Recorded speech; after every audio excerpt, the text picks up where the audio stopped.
Love at first flight. Maya Caldwell was running late, again. She darted through the bustling terminal of LAX, her oversized tote bag swinging wildly as she weaved around travelers in a rush. Her flight to New York was boarding in 10 minutes. And the gate was, of course, at the farthest possible corner of the airport. It was as if the universe wanted to remind her that punctuality wasn't her strong suit. Final boarding call for Flight 213 to New York City, echoed over the intercom. Maya's stomach flipped. She broke into a jog, her sneakers squeaking on the polished floor.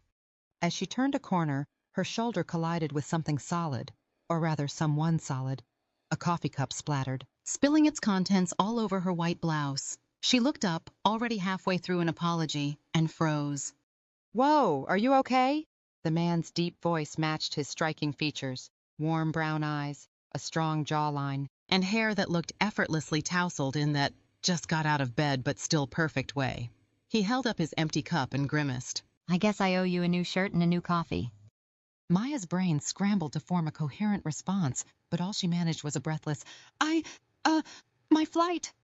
"Oh, where to?" he asked, stepping aside so she could continue her mad dash. "New York!" she yelled over her shoulder, already sprinting away. She barely noticed his grin as he called after her, "Me too!" Chapter 2, Seatmates.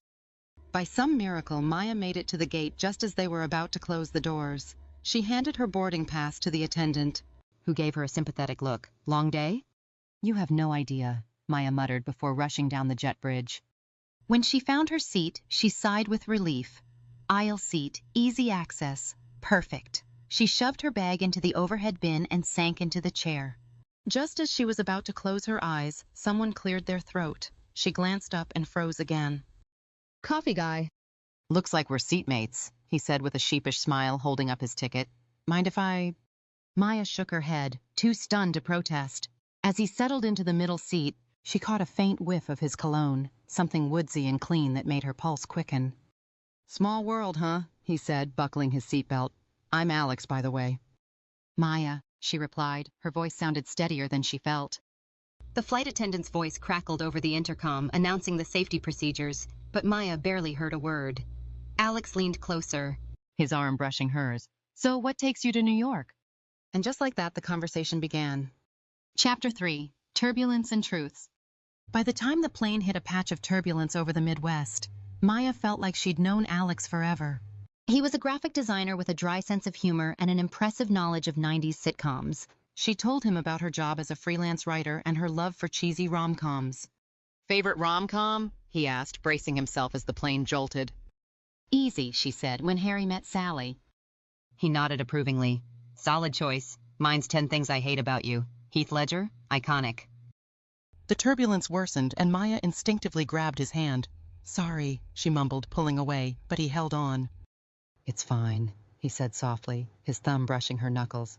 "Flying's not my favorite either." Chapter 4, A New Beginning. By the time they landed in New York, Maya felt a strange mix of excitement and sadness. She'd never clicked with someone so quickly. But she knew how these things worked. A fleeting connection, a few laughs, and then back to reality. As they waited at baggage claim, Alex turned to her. "So, what are the odds we'd run into each other again?" Maya shrugged, trying to play it cool. "New York's a big city." "True," he said. Then he reached into his pocket and handed her a business card. "But just in case." Maya took the card, her heart racing. She watched as he grabbed his suitcase and disappeared into the crowd, leaving her with a smile that she couldn't shake. Chapter 5, Unlikely Encounters. 3 weeks later, Maya was sitting in a cozy coffee shop in Greenwich Village, typing furiously on her laptop. The smell of roasted beans and the hum of conversation filled the air, but her focus was unwavering. She had a deadline looming, and distractions weren't an option, or so she thought. "Is this seat taken?" a familiar voice asked. Maya looked up, her heart skipping a beat. Alex stood there, holding a latte and wearing a grin that made her cheeks flush. "Alex," she said, her voice tinged with surprise. "What are you doing here?" "Same as you, I guess. Working. Caffeinating. And maybe hoping to bump into someone." He nodded toward the empty chair across from her. "Mind if I join?" "Sure," she said, trying to sound casual even as her pulse raced. For the next hour, they talked, laughed, and shared stories. Alex revealed that he'd taken a leap and started freelancing, designing branding for startups. Maya confided about her dream of publishing a novel and the challenges of balancing creativity with the hustle.